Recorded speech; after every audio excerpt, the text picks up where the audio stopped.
Hi guys. Hello. நம்ம வந்து IPL வந்து ஏலத்துக்கு ரொம்ப அதிகமா டிஸ்கஸ் பண்ணி போர் அடிச்சிருச்சு. ஸோ அதுக்கு முன்னாடி நமக்கு ஒரு பயங்கரமான சீரிஸ் இருக்கு, பிஜிடி சீரிஸ். ஆல்ரெடி வந்து நானும் இவரும் குமரேசனும் வந்து பயங்கரமா அதை பத்தி டிஸ்கஸ் பண்ணி போட்டுட்டோம். பட் என்னன்னா இந்த வீடியோ எதை பத்தினா, ஸோ யார் வந்து இதுல குட் பர்ஃபார்மன்ஸ் பண்ணுவாங்க, அதே மாதிரி இந்தியன் பிளேயர்ஸ் யார் ரொம்ப ரெஸ்பான்சிபிளா அப்படி நல்லா ஸ்கோர் பண்ணுவாங்க, விக்கெட்ஸ் எப்படி போகும், இது ஒரு ஜஸ்ட் ஒரு ப்ரெடிக்ஷன் மாதிரி. ஸோ எந்த டீம் வந்து அதிகமான மேட்ச் வின் பண்ணி பிஜிடி வின் பண்ணுவாங்க, ஸோ உங்களுடைய ஓவர்வியூ என்ன அப்படின்றத பத்தி தான் இந்த வீடியோவில் பார்க்குறோம். So let start. So Kumaresan, நீங்களே ஸ்டார்ட் பண்ணுங்க. ஃபர்ஸ்ட் எந்த பிளேயர்ஸ் வந்து most expected players in PGT சீரீஸ்ல? ஸோ எப்படி போகும் மேட்ச், ஃபர்ஸ்ட் மேட்ச் எப்படி போகும், நம்ம ஆளுங்க ஸ்ட்ரகிள் பண்ணுவாங்களா? நான் வந்துட்டு ஃபர்ஸ்ட் விராட் கோலி தான் சொல்லுவேன். ஏன்னா ஆஸ்திரேலியா வந்து விராட் கோலி கோட்டம்னு சொல்லுவாங்க. ஏன்னா அவரு அங்கதான் ஆரம்பிச்சாரு ஒரு நல்ல ஃபார்ம்ல டெஸ்ட்ல அப்படின்ற மாதிரி. ஸோ அகெயின் இந்த டெஸ்ட் சீரியஸ்ல அவர் ஃபார்ம்ல வந்து ஒரு 2-3 100 அடிப்பாரு அப்படின்ற மாதிரி எனக்கு தோணுது. அதே மாதிரி ரோஹித் சர்மாவும் ஃபர்ஸ்ட் டெஸ்ட்ல இல்லை, அதனால கண்டிப்பா கோலி ரெஸ்பான்சிபிளா ஆடி ஒரு நம்ம டீமை வின் பண்றதுக்கு ஒரு ரெஸ்பான்சிபிளா இருப்பாருன்ற மாதிரி தோணுது எனக்கு. பேட்ஸ்மேன்ல பவுலிங்லன்னு பாத்தீங்கன்னா நான் வந்துட்டு கிரெடிட் பும்ரா தான் கொடுத்தாகணும். Of course fast bowling Bumrah plus நம்ம சிராஜ் சொல்றேன் நான். ஏன்னா Siraj outside the Indian country வந்து நல்லாவே பால் போட்டிருக்காரு. ஸோ அகெயின் அவர் ஃபார்முக்கு கொண்டு வருவாரு அப்படின்ற மாதிரி தோணுது. சிராஜும் பும்ராவும் நல்லா ஆடுவாங்கன்ற மாதிரி என்னோட கருத்து. ஸோ ஆஸ்திரேலியன் பிளேயர்ஸ் யார் விளையாடுவாங்க? இந்தியன்ல சொல்லாச்சு, ஆஸ்திரேலியா மோஸ்ட் எக்ஸ்பெக்டட் பிளேயர்ஸ் பாதி பிஜிடி சீரியஸ். மோஸ்ட் எக்ஸ்பெக்டட் ஆஸ்திரேலியான்னு பாத்தீங்கன்னா அப்சல்யூட்லி நம்ம ஸ்மித். அவர் இந்தியானாவே அடி அடிப்பாரு. இது ஆஸ்திரேலியாவில் நடக்குது, சொல்ல தேவையில்ல. ஸோ டெஸ்ட் மேட்ச்ல பயங்கரமான பிளேயரு, உங்களுக்கு தெரியாத என்ன இருக்கு. நான் ஸ்மித்தை சொல்றேன். ஸ்மித் அப்புறமா மார்னஸ், அவங்க 2 பேரும் பார்ட்னர்ஷிப் போட்டாங்கன்னா கஷ்டம் இந்தியா வின் பண்றது. ஸோ அவங்க பார்ட்னர்ஷிப்பை கொஞ்சம் உடைக்கணும், அப்பதான் நம்ம இந்தியா வின் பண்ண முடியும். பட் அவங்களோட சீரீஸ்ல அவங்க 2 பேரும் வந்து பயங்கரமா ஆடுவாங்கன்ற மாதிரி தான் தோணுது. பவுலிங் சைட்ல பாத்தீங்கன்னா கமின்ஸ் லைனர்ல இருந்து நமக்கு தெரியும் already. So Stark Cummins compare பண்ணும்போது கமின்ஸ் ஸ்டார்க்கோட நல்லா பண்ணுவாருன்ற மாதிரி தோணுது. நீங்க இந்தியன் சைடும் ஆஸ்திரேலியன் சைடு யார் நல்லா விளையாடுவாங்க, யார் நீங்க நினைக்கிறீங்க இவங்க வந்து குட் பர்ஃபார்மன்ஸ் எதிர்பார்க்கலான்ட்டு? ஃபார்ம் வைஸ் அப்புறம் வந்து ஒரு நல்ல ஒரு ஆஸ்திரேலியனுடைய பாஸ்ட் ரெக்கார்டும் வச்சு பார்க்கும்போது ரிஷப் பண்ணிட்டு அதுக்கப்புறம் விராட் கோலி 2 பேருமே நல்லா பண்ணுவாங்கன்னு தோணுது. நல்லா பண்ணி ஆகணும், வேற வழி இல்லை. ஏன்னா மற்றபடி வேற இந்த இந்தியனுடைய ஸ்குவாடை பார்க்கும்போது தெரியுது அவ்வளோ ஒன்றும் எக்ஸ்பீரியன்ஸான ஸ்குவாடா இல்லை. சேம் டைம் வந்து நம்மளுடைய இந்த ப்ரீவியஸ் சீரியஸ் வேற ரொம்ப ஒரு தாக்கத்தை ஏற்படுத்தும். அதனால வந்து கண்டிப்பா வந்து ரிஷப் பண்ணிட்டோம், கோலி வந்து நமக்கு நல்லா பெர்ஃபார்மன்ஸ் கொடுத்தே ஆகுன்ற ஒரு சுச்சுவேஷன் இருக்கு. பேட்டிங்கை பொறுத்த வரைக்கும் இவங்க 2 பேரும் நம்பி இருக்குது இந்தியா இப்போதைக்கு. மற்றபடியெல்லாம் இன்னும் யாரும் ப்ரூவ் பண்ணல. இவங்க 2 பேரும் தான் வந்து இப்போ ஒரு பேட்டிங் வந்து பாத்துக்கிற வேண்டிய சுச்சுவேஷன் இருக்கு. அடுத்தது பாத்தீங்கன்னா பவுலிங் பக்கம் வந்தோம்னா ஜஸ்பிரீத் பும்ரா, அதுக்கப்புறம் வந்து முகமது சிராஜ், இவங்க தான் ஒரு ஃப்ரண்ட் லைன் பவுலர்ஸா இருப்பாங்க. ஆஸ்திரேலியா பொறுத்த வரைக்கும் ஸ்பின்னை நம்ம கன்சிடரே பண்ண முடியாது, அவங்க ரெடியும் பண்ண மாட்டாங்க ஸ்பின்னுக்கான பிச்சை. நம்ம எப்படி வந்து நம்ம ஊருக்கு வந்தா ஸ்பின்னை வச்சு நம்ம ஸ்மோக் பண்ணுவோம், அதே மாதிரி அவங்க வந்து நம்மளை வச்சு ஸ்பீட் பவுலிங் எல்லாம் நம்மளை வந்து லாக் பண்ண பார்ப்பாங்க. அதனால இந்த பேஸ் பவுலிங் வந்து எப்படி வந்து இந்தியா வந்து அப்ரோச் பண்றாங்க பேட்டிங் ஆடும்போது, அதே மாதிரி வந்து எப்படி வந்து ஆஸ்திரேலியா பேட்ஸ்மேன்ஸ் வந்து இவங்க ட்ரபிள் கொடுக்குறாங்க இவங்க 2 பேருன்றதை பொறுத்து தான் வந்து அந்த டெஸ்ட் மேட்சோட ரிசல்ட் அமையும்னு தோணுது. பேட்டிங் வந்து விராட் கோலி, ரிஷப் பண்ட். பவுலிங்ல வந்து குமரேசன் சொன்ன மாதிரி ஜஸ்பிரீத் பும்ரா, அப்புறம் முகமது சிராஜ். இவங்க வந்து இந்தியாவுக்காக நல்ல ஒரு பெர்ஃபார்மன்ஸ் கொடுப்பாங்கன்னு தோணுது. நெக்ஸ்ட் இவங்களோட பர்ஃபார்மன்ஸ் கரெக்டா வந்துச்சுன்னா நம்ம கெஸ் பண்ணபடி நம்ம ஏதோ அந்த சீரியஸ கிட்டத்தட்ட மட்டும் தான் வின் பண்றோம் அப்படின்ற மாதிரி பார்க்கலாம். அப்படி அது மிஸ் ஆகுதுன்ற போது கொஞ்சம் கஷ்டம் தான். ஓகே, பவுலிங்ல ஏதோ சொல்ல வந்தீங்க? இல்ல, பவுலிங்ல அதுதான், இவங்க 2 பேர் தான் ஃப்ரண்ட் லைன் பவுலர்ஸ். ஸோ இவங்களுடைய இவங்க எப்படி பண்றாங்கன்றத பொறுத்து தான் மீதி இருக்கிற எல்லா பவுலர்ஸும் பண்ணுவாங்க. ஏன்னா அடுத்து வர்றவங்க எல்லாருமே வந்து எக்ஸ்பீரியன்ஸ் இல்லாத பவுலர்ஸ். ஒரு ஆகாஷ் தீபா இருக்கட்டும், இல்ல ஒரு பிரதீஷ் கிருஷ்ணா, இன்கேஸ் நிதிஷ் ரெட்டி கூட ஸ்குவாட் 11ல இருக்க சான்சஸ் நிறைய இருக்கு. வாஷிங்டன் சுந்தரா இல்ல நிதிஷ் ரெட்டியான்னு பார்க்கும்போது கண்டிப்பா நிதிஷ் ரெட்டிக்கு போவாங்கன்னு தோணுது. ஆஸ்திரேலியா பிச்சை பொறுத்த வரைக்கும் ஒரு எக்ஸ்ட்ரா ஒரு பவுலர்ஸ் இருந்தாங்கன்னா, ஒரு பாஸ் பவுலர்ஸ் இருந்தாங்கன்னா அது கொஞ்சம் அட்வான்டேஜ் தான் இந்தியாவுக்கு. அதனால நிதிஷ் ரெட்டி இவங்க எல்லாம் வந்து அவங்க கொஞ்சம் லைன் அந்த லென்த்தை பிடிச்சி போட்டாங்கன்னா அதே வந்து இவங்களுக்கும் அந்த ஒரு பாசிட்டிவிட்டி ஸ்ப்ரெட் ஆகும்னு தோணுது. ஓகே, ஆஸ்திரேலியன் பிளேயர்ஸ்னு சொன்னா யாரை சொல்லுவீங்க? ஆஸ்திரேலியா பிளேயர்ஸ்ன்னு பாத்தீங்கன்னா அதே மாதிரி சொல்லணும்னா அவங்க ஆல்ரெடி பிளேயிங் 11 வந்துருச்சு போல இருக்கு. அப்படி இருக்கும்போது வந்து ஸ்டீவன் ஸ்மித்து, மார்னஸ் லபுச்சன், அப்புறம் வந்து மிஷில் மார்ஸ், இவங்க டீமை பார்த்தாலே கொஞ்சம் பயப்படுற மாதிரி தான் இருக்கு. அவங்க மோஸ்ட் எக்ஸ்பீரியன்ஸ் ஸ்குவாட் ஆக்சுவலி. ஆமா, அப்படி இருக்கும்போது வந்து நம்ம வந்து கொஞ்சம் பிளானோட தான் போய் ஆகணும். இவங்கள ஃபர்ஸ்ட் இவங்கள வந்து கண்ட்ரோல் பண்ணாலே வந்து நம்ம வந்து ஒரு வின்ன நினைச்சு பார்க்கலாம்.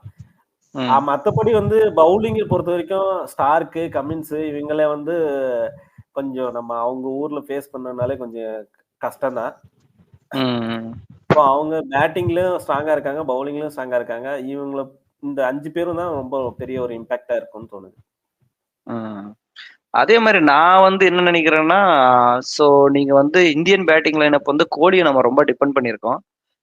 கோலி ஓகே, ஏன்னா அவர் வேர்ல்ட் கிளாஸ் பிளேயரு, அவர் எப்படியாப்பட்ட பிளேயரு, ஆஸ்திரேலியாவில் அவர் எப்படி ஆடுவார் எல்லாம் தெரியும். ஸோ கரண்ட் ஃபார்மை வச்சு பார்க்கும்போது ஐ திங்க் அவர் இவ்வளோ கேப்பபிள், ஏன்னா வித்தின் 10 daysக்குள்ள அவ்வளோ சீக்கிரம் ஃபார்முக்கு வருவாரா அப்படின்னு தெரியல. பட் வந்தா அவர் தெரியும் கண்டிப்பா இந்த 5 மேட்ச் சீரீஸ்ல ஒரு 3 செஞ்சுரியாவது கிடைக்கும். ஐ திங்க் இந்த வாட்டி எனக்கு ராகுல் கொஞ்சம் ஹார்டா போவாருன்னு நினைக்கிறேன். ஏன்னா அவருக்கு வந்து கோலியை வந்து இந்த சீரீஸ் தோத்தாலையும் இந்த சீரீஸ் பர்ஃபார்ம் பண்ணாட்டியும் ஒரு லெவல்ல இருந்து தூக்குறதுக்கு சான்ஸ் இல்லை, அவரா ரிட்டையர் ஆனதான். பட் ராகுலுக்கு வந்து இது வந்து ஃபைனல் சீரீஸ் மாதிரி, இன்டர்நேஷனல்லே ஃபைனல் சீரீஸ் மாதிரி நான் நினைக்கிறேன். ஆல்ரெடி அவர் 2020 இல்ல, 2020 வேர்ல்டு கப் கூட அவர் எடுத்துட்டு போல. ஸோ ஓடி எப்போ வந்து அவர் ப்ரெஷர் எடுத்துக்கிறாரோ அந்த மாதிரி டைம்ல எல்லாம் அவரால் பர்ஃபார்மன்ஸ் பண்ண முடிய மாட்டேங்குது. அவருக்கு இம்பார்ட்டன்ட் தான் இந்த சீரியஸ் அவருக்கு. ஆனா இத வந்து அவர் ஸ்ட்ரெஸ் ஒரு ப்ரெஷரா எடுத்துக்கினாருன்னா கண்டிப்பா அவர் மறுபடியும் சொதப்பதான் சான்ஸ் இருக்கு. ஆனா அவருக்கு வெறி இருக்கும், நல்லா வந்து பண்ணி ஆகணும்ன்ற ஒரு கட்டாயமும் இருக்கு. என்னை பொறுத்த வரைக்கும் என்னன்னா ஆஸ்திரேலியாவில் நல்லா பண்ணுவாங்களோன்னு தோணுது கோலி, ராகுல் இவங்க எல்லாம். இப்போ அதான் நான் வந்து அவர் ராகுல் மேல ஒரு எக்ஸ்பெக்டடா போறேன். ஏன்னா இப்போ வந்து அவருக்கு சீரீஸே லைன், அதாவது இந்த சீரீஸ்ல நீங்க பர்ஃபார்ம் பண்ணாட்டி கண்டிப்பா சொல்றேன் நீங்க வந்து இன்டர்நேஷனல் மறுபடியும் டெஸ்ட் நினைச்சே பார்க்க முடியாது. நீங்க அப்புறம் ஒரே ஓடிஐக்கு மட்டும் தான் ஃபிட்ன்ற அளவுக்கு குத்தி அனுப்பிடுவாங்க. ஸோ இந்த சீரீஸ் வந்து அவருக்கு மோஸ்ட் இம்பார்ட்டன்ட் சீரீஸ். கோலிக்கும் அதே மாதிரி தான். ஏன்னா கோலி வந்து இப்ப நம்ம ஒரு பாபர் அசாம பாகிஸ்தான் கிரிக்கெட்ல இருந்து தூக்குனதுனாலதான் டெஸ்ட் மேட்ச்ல அவங்க ஹோம் சீரீஸ் கிட்டத்தட்ட வின் பண்ணாங்க இங்கிலாந்து கிட்ட. ஸோ அந்த அளவுக்கு ஒரு இம்பாக்ட ஒரு பிளேயர் தூக்குனா கிடைக்கணும் போது கண்டிப்பா எல்லா பக்கம் தான் ஆப்வியஸ்லி உங்களுக்கு ஏற்ற ஸ்டார்ட் ஆயிடுவாங்க. நீங்க வந்து இவ்வளவு மேட்ச் கோலியை பர்ஃபார்ம் பண்ணல தூக்காம இருக்கிறீங்கன்ற ஒரு கொஸ்டின் வந்துடும். அதுக்கோசரமே அவர் ப்ரிப்பேர் பண்ணி ஆகணும். ஏன்னா நம்ம கோலி வந்து இந்த சீரீஸோட ரிட்டையர் ஆகணும்னு நினைக்கவே மாட்டேன். ஏன்னா அவரு இன்னும் ஒரு 3-4 வருஷம் தாராளமா டெஸ்ட் மேட்ச் ஆடலாம். ஸோ அந்த அளவுக்கு கேப்பபிலிட்டி இருக்கிற பிளேயர். ஸோ அந்த மாதிரி ஒரு சான்ஸ் அவர் கொடுக்க கூடாது. பட் நான் வந்து ராகுல் மேல ஸ்ட்ராங்கா போறேன். ஏன்னா அவர் எப்பவுமே செனா கண்ட்ரீஸ்ல ரொம்ப நல்லா பண்ணிருக்காரு பேட்டிங் வந்து. ஸோ அதனால இந்தியன் கண்டிஷனை விட செனா கண்ட்ரீஸ் நல்லா பண்ணிருக்காரு. ஸோ நீங்க இப்ப ரோஹித் இல்லாட்டி ஒரு பேட்டிங் லைனப்ப கோலியும் ராகுலும் தான் லீட் பண்ணணும். மித்த இருக்கிற எஸ்எஸ்வியா இருக்கட்டும், ஐ திங்க் நம்பர் 3 வந்து தேவ்தத் படிக்கல் வர்றதுக்கு சான்ஸ் இருக்குன்னு சொல்றாங்க. ஏன்னா கில் இல்லாதனால தேவ்தத் படிக்கல் வரலான்னு சொல்றாங்க. ஸோ அதுக்கப்புறம் சர்ப்ராஸ் கான், ரிஷப் பந்த் இவங்கெல்லாம் வந்து ஜூனியர்ஸ். ஸோ நீங்க ரிஷப் பந்த் எடுத்துட்டா கூட மிச்சம் இருக்கிற எல்லா பிளேயர்ஸும் ஜூனியர்ஸ் ஆயிடுறாங்க. ஸோ அப்போ வந்து அந்த பேட்டிங் லைனப்ப லீட் பண்ணணும்னா உங்களுக்கு வந்து ஒரு விராட் கோலி, ஒரு ராகுல் மாதிரி ஒரு சீனியர்ஸ் வந்து வெரி குட் பர்ஃபார்மன்ஸ் போது கொஞ்சம் எல்லாருக்கும் ஒரு கான்பிடன்ஸ் கிடைக்கும். ஸோ அப்படி பார்க்கும்போது கோலியும் ராகுலும் அவங்க கண்டிப்பா விளையாடியே ஆகணும். அவங்க கையில தான் இந்த சீரீஸே லைன்ல இருக்குன்னு சொல்லணும். ஏன்னா நீங்க ஃபர்ஸ்ட் மேட்ச்ல இருந்தே ஒரு 50, 60, ஒரு 70 இந்த மாதிரி நீங்க போனாதான் ஒரு ஜூனியருக்கும் கான்பிடன்ஸ் கிடைக்கும். அவங்க 2 பேரும் ஃபர்ஸ்ட் மேட்ச்ல இருந்தே ரொம்ப நம்ம எப்படி முன்னாடி சீரீஸ் நடந்துச்சோ அந்த மாதிரி அவுட் ஆயிட்டாங்கன்னா கண்டிப்பா வந்து இந்தியா அந்த வாட்டி ரொம்ப டவுன் ஆயிடுவாங்க. அது ஒரு விஷயம். பவுலிங்கை பொறுத்த வரைக்கும் நான் அந்த வாட்டி பும்ரா ஒண்ணு, ஆகாஷ் தீப் மேல போவேன். ஏன்னா ஆகாஷ் தீப்பை பொறுத்த வரைக்கும் சிராஜ் வந்து அவர் ஃபார்ம்ல இல்ல, அது வேற விஷயம். செனா கண்ட்ரிக்கு போனா நல்லா பண்ணுவார், இதெல்லாம் ஓகே தான். பட் ஆகாஷ் தீப் வந்து இந்தியன் கண்டிஷன்ல சூப்பரா ஸ்விங் பண்ணாரு. இப்ப ஆஸ்திரேலியன் மாதிரி ஒரு பாஸ்ட் பவுலர் பர்ஃபார்ம் பண்ணக்கூடிய ஒரு கிரவுண்ட் கிடைச்சா ஐ திங்க் இன்னும் சூப்பரா பர்ஃபார்ம் பண்ணுவாருன்னு நான் நினைக்கிறேன். ஏன்னா எப்படி தேர்ட் சீமர் ஆகாஷ் தீபா தான் இருப்பாரு. நீங்க first seamer Bumrah, second Siraj, third வந்து ஆகாஷ் தீபாவோட போனாதான் கரெக்டா இருக்கும். ஏன்னா உங்களுக்கு 2 ஸ்பின்னர் அங்க ஆட போறதில்ல. எய்தர் அஸ்வின் ஆர் ஜடேஜா தான், கன்ஃபார்ம் ஜடேஜா தான் ஆடுவாரு. வழக்கம் போல அஸ்வின் உட்கார வச்சிருவாங்க. ஸோ ஃபோர்த் சீமர் வந்து நீங்க சொன்ன சஜெக்ஷன் ரொம்ப நல்லா இருந்துச்சு. ஒருவேளை நிதிஷ் ரெட்டியை 6th 7th பேட்டிங் இறக்கிட்டு ஒரு 10 ஓவர் போட முடியும் ஒரு டெஸ்ட் மேட்ச்னா, அதோட ஒரு சூப்பர் ரிசல்ட் என்ன வேணும்? ஸோ அப்படி போலாம். ஸோ நான் வந்து பும்ரா அண்ட் ஆகாஷ்தீப் வந்து இந்தியன் பவுலர்ஸ்ல சூப்பரா பண்ணுவாங்கன்னு நினைக்கிறேன். பேட்டிங்கை பொறுத்த வரைக்கும் ராகுலும் கோலியும் ரொம்ப பிலீவ் பண்றேன். பட் அது எப்படி நடக்கும்னு தெரியாது. ஆஸ்திரேலியாவை பொறுத்த வரைக்கும் நம்ம வந்து ஒவ்வொரு பிளேயரும் தனியா சொல்லவே முடியாது. ஏன்னா அவங்க எல்லாருமே இப்ப லெஜண்ட் பிளேயர்ஸ் ஆயிட்டாங்க. ஒரு உஸ்மான் கவாஜாவா இருக்கட்டும், அடுத்து ஒன் டவுன் வர லாமஸ் சேஞ்சா இருக்கட்டும், அடுத்து ஸ்டீவன் ஸ்மித், அதுக்கப்புறம் ஹெட், அதுக்கப்புறம் மிச்சல் மார்ஸ், பேட் கமின்ஸ், அதுக்கப்புறம் ஸ்டார்க்குன்னும் போது அதுவே பெரிய பேட்டிங் லைன் அப் மாதிரி தெரியுது. நீங்க ஸ்டார்க்கு கமின்ஸ் வரைக்குமே பேட்டிங் எதிர்பார்க்கலாம். பவுலிங் சொல்லவே வேணாம். அவங்களுக்கு ஒரு ட்ரியோ பார்ட்னர்ஷிப் மாதிரி மும்மூர்த்திகள், ஸ்டார்க்கு, எசில்வுட், பேட் கமின்ஸ், இவங்க 3 பேர் தான் அப்படியே விக்கெட்டை 3-3 ஷேர் பண்ணிப்பாங்க. ஸோ இந்த ட்ரீவ் நம்ம வந்து பேட் கமின்ஸும் ஸ்டார்க்கையும் ரொம்ப எதிர்பார்க்கிறோம். இந்த மாதிரி கண்டிஷன்ல ஹேசில்வுட் வந்து பயங்கர டேஞ்சர். அந்த 36 ஆல் அவுட் ஆன போது அந்த இன்னிங்ஸ்ல 5 விக்கெட் எடுத்தது ஹேசில்வுட் தான். ஸோ அவர் எல்லாரோட டேஞ்சர். அவருக்கு லைனும் லென்த்தும் பர்ஃபெக்டா மாற்றிச்சு. நீங்க அவரு ஆவரேஜ் ஸ்பீடு 135+ தான் இருக்கும். ஆனா அந்த லைனும் லென்த்தும் 30 ஓவர் போட்டாலும் ஒரே மாதிரி போடக்கூடிய பவுலர். ஸோ அதுதான் அவருடைய பெரிய ஸ்பெஷாலிட்டி. அப்படி பார்க்கும்போது நம்ம வந்து எசில்வுட் கம்மியாவோட எடை போடக்கூடாது. ஸ்டார்க்கு ஒரு 4-5 ஓவர் நீங்க நின்னுட்டீங்கன்னா ஸ்டார்க்கு வந்து அதுக்கப்புறம் நீங்க சமாளிச்சிடலாம். பேட் கமின்ஸும் எசில்வுட்டையும் நீங்க ஒவ்வொரு ஓவரும் சமாளிக்கணும். ஏன்னா அவங்களுடைய லைன் அண்ட் லென்த் எப்பவுமே சேஞ்ச் ஆகாது. ஆமா. சோ அந்த மாதிரி இருக்கும்போது நம்ம ஆஸ்திரேலியன் ஒன்டர் டீம்ல யாருமே ஸ்பிளிட் அவுட் பண்ணி பார்க்க முடியாது. எல்லாருமே நமக்கு பயங்கர காம்படிட்டிவா கொடுப்பாங்க. சோ அப்படி பார்க்கும்போது இதுல வந்து யங்ஸ்டர்ஸ் எஸ்எஸ்சி ஜெய்ஸ்வாலா இருக்கட்டும், இன்கேஸ் தேவ்தத் படிக்கலுக்கு ஒரு சான்ஸ் கிடைச்சா இவங்க வந்து கொஞ்சம், ஏன்னா இது வந்து ஒரு கிரேட் ஆப்பர்ச்சுனிட்டி ஃபார் தெம். ஒரு ஆஸ்திரேலியன் மாதிரி ஒரு பாஸ்ட் கிரவுண்ட்ல போயிட்டு ஒரு நல்ல பல்கி ஸ்கோர் பண்ணா அவங்களுக்கு அப்படியே அவங்க அந்த பிளேஸை சீல் பண்ணிடலாம். எப்படி புஜாரா, ரகாடே வந்து ஒரு 10 வருஷம் அந்த பிளேஸை சீல் பண்ணாங்களோ அந்த மாதிரி சீல் பண்ணலாம். பட் அது எப்படி நடக்க போகுதுன்னு தெரியல. ஸோ நான் வந்து இப்படிதான் போவேன். ஸோ ஒரு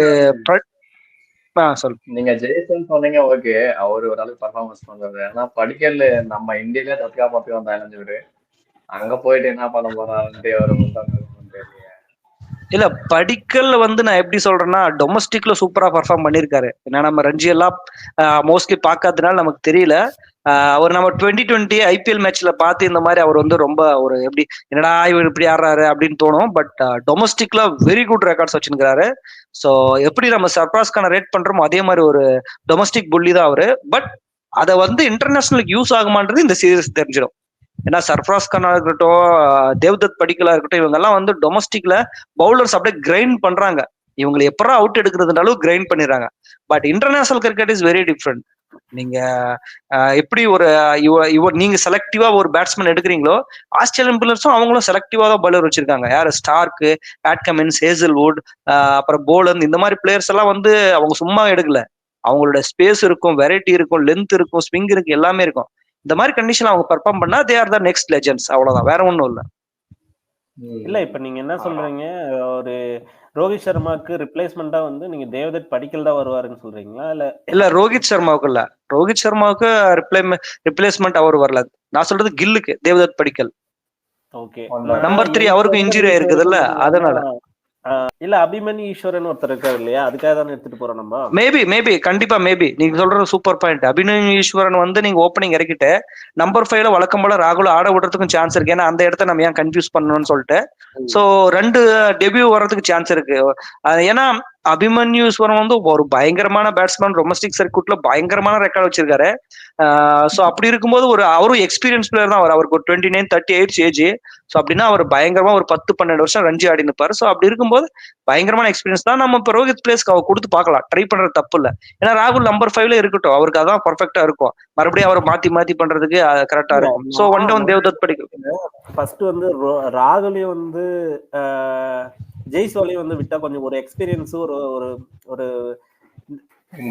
இந்த மாதிரி இருக்கிறவங்களும் வந்து ஒரு கரெக்டா இருக்கும். அப்புறமா வந்து அபிமன்யு ஒன் டவுன், அதுக்கப்புறம் வந்து கில்லு, கோலி இந்த மாதிரி போனா அந்த காம்பினேஷன் எப்படி இருக்கும்? கில் இல்லாதனாலதானே ஒன் டவுனே இப்ப பிரச்சனையா இருக்குது.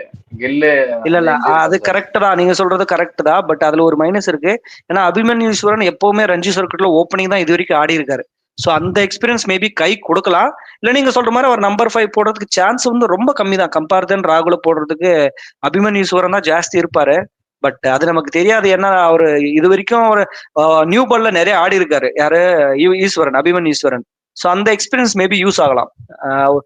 நியூ பால்ல ஆடுறது வந்து சாதாரண விஷயம் இல்லை. ராகுலுடைய பெர்ஃபார்மன்ஸும் வந்து மிடில் ஆர்டர்ல அவ்வளவு ஒன்றும் சொல்லிக்கிற அளவு இல்லை. அதனால வந்து இந்த ரோஹித் சர்மா இல்லாத ஒரு குறைய வந்து இவர் கரெக்டா அங்க போட்டா அதுக்கு வந்து மேட்ச் ஆகுவாரோன்னு தோணுது. கண்டிப்பா மேட்ச் ஆவார். ஏன்னா அவர் நிறைய வாட்டி ஆடி ஓப்பனிங் ஆடி இங்க ஐ திங்க் 2015ல இங்கதான் 2014-15ல இங்கதான் ஃபர்ஸ்ட் செஞ்சுரி அடிச்சாரு. அவரு ஐ திங்க் 16ல நினைக்கிறேன் இங்கதான் ஃபர்ஸ்ட் செஞ்சுரி அடிச்சாரு. நம்ம ஆல்ரெடி நிறைய வாட்டி நாமளே வந்து பேசியிருக்கோம். என்னது ராகுல் வந்து எல்லா இடத்துக்குமே ஷூட் ஆகுவாரு. நியூ பால் ஷூட் ஆகும், பினிஷிங்ல ஷூட் ஆகும். நம்ம T20 50 ஓவர்ஸ்ல எல்லாத்துலயுமே பார்த்திருக்கோம். ராகுல் வந்து எல்லாத்துக்குமே ஷூட் ஆகும், ஒரே பிளேயரு அவரு. அதனால வந்து இந்த மாதிரி ஒரு ஓப்பனரா யூஸ் பண்ணிக்கினா வந்து ஒரு நியூ பால்ல ஆடுறதுக்கு கரெக்டா இருக்குமோன்னு தோணுது. பட் இப்ப ரீசெண்ட் டைம்ல ராகுல் வந்துட்டு நியூ பால் அந்த அளவுக்கு ஆடல. என்ன கேட்டா சீரியஸா நியூ பால்ல ஒரு சான்ஸே கிடைக்கலையே. நியூ பால் ஆடி இருக்காரு. இல்ல நம்ம இந்த டெஸ்ட் சீரிஸ்ல கூட நியூ பால்ல செகண்ட் டெஸ்ட் தேர்ட் டெஸ்டோ நியூ பால் தான் அவுட் ஆனாரு.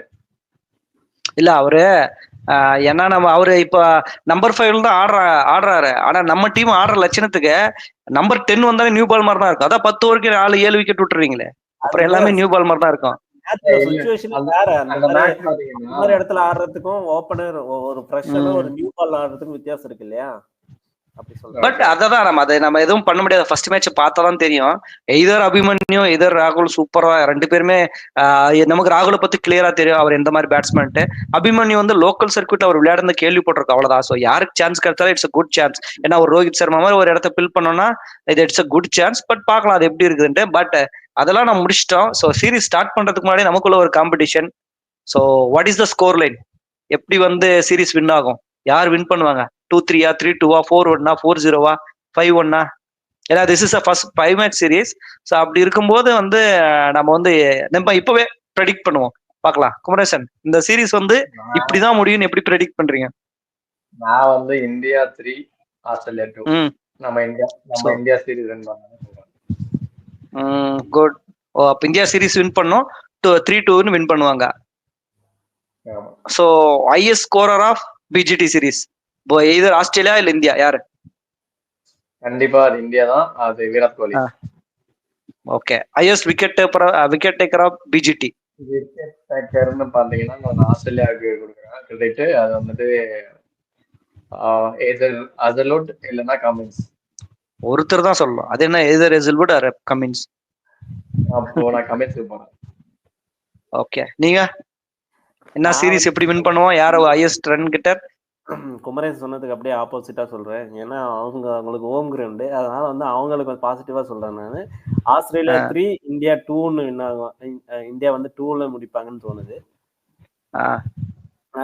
ஹையஸ்ட் ரன் கெட்டர்னா அவங்கதான் சீரீஸ் வின்னா ஆப்வியஸ்லி அவங்க அதிகமா அடிச்சிருந்தா மட்டும்தான் ஹையஸ்ட் வின் பண்ண முடியும். ஆமா. நான் வந்து மார்னஸ் நபிச்சனுக்கு போறேன். ஓகே. விக்கெட் டேக்கர்ல நான் கமின்ஸ். ஓகே. கமின்ஸ் தான் வருவாரு. கிரெடிட் வந்து ஆஸ்திரேலியா தான் கொடுக்குறீங்க. இல்ல ப்ரெடிக்ஷன் தான் இது. நம்ம கிரெடிட் இல்ல, இது ப்ரெடிக்ஷன்.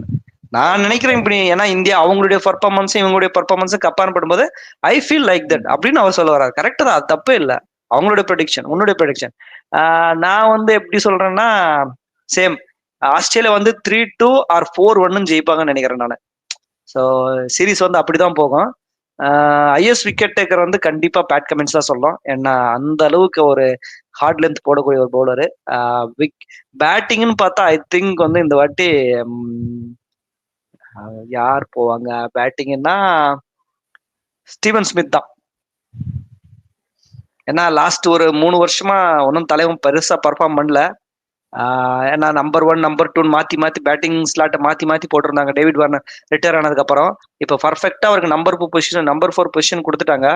ஸோ பெருசா அவருடைய ஆவரேஜ் ரொம்ப டிப் ஆயிட்டு வருது. ஸோ இந்த சீரீஸை பயங்கரமா யூஸ் பண்ணுவாருன்னு நினைக்கிறேன். So I will go with Steven Smith. So பாப்போம் எப்படி நடக்குதுன்னு தெரியாது. இன்னும் 2 நாள் இருக்குது, மேட்ச் ஸ்டார்ட் ஆகி போயிடும். அதுக்கப்புறம் நம்ம ஒவ்வொரு நாளும் வந்து எல்லா ப்ரிடிக்ஷனும் எப்படி போகுதுன்னு பாத்துருவோம். இல்ல நம்ம வந்து இப்ப என்ன அவங்க என்ன நடக்குதுன்னு சொல்ல போறதுல ஐ ஃபெல், ஏன்னா நம்ம இப்படி நினைக்கிறோம், இந்த ஓவர்வியூ எல்லாம் பண்ணும்போது இப்படிதான் நடக்கும்னு நினைக்கிறோம், அவ்வளவுதான். அது எப்படினாலே ஏன் இந்தியா 5-0 கூட ஜெயிக்கலாம், யாருக்கு தெரியும், வாய்ப்பு இல்ல. பட் சொல்றான் அந்த மாதிரி. அதான் இட்ஸ் அவர் ப்ரெடிக்ஷன் அப்படி சொல்ல வர்றேன். ஸோ பார்ப்போம் எப்படி இன்னும் 2-3 நாள் மேட்ச் ஆரம்பிச்சிட போகுது. ஸோ ஒவ்வொரு நாளும் நம்ம அந்த மேட்சை ஒவ்வொரு ஒன் டே 2 ரிவ்யூ பண்ணிட்டே தான் இருக்க போறோம்.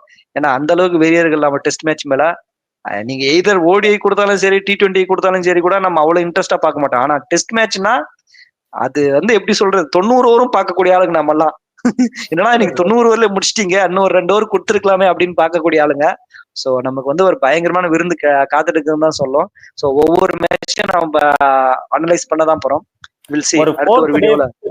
ஒரு 4th டே 5th டே வரைக்கும் போச்சுன்னா நல்லா இருக்கும். இன்னும் ஒரு 2 நாள்ல 3 நாள் ஆஸ்திரேலியான்னும் போது கண்டிப்பா அதை எதிர்பார்க்கலாம்.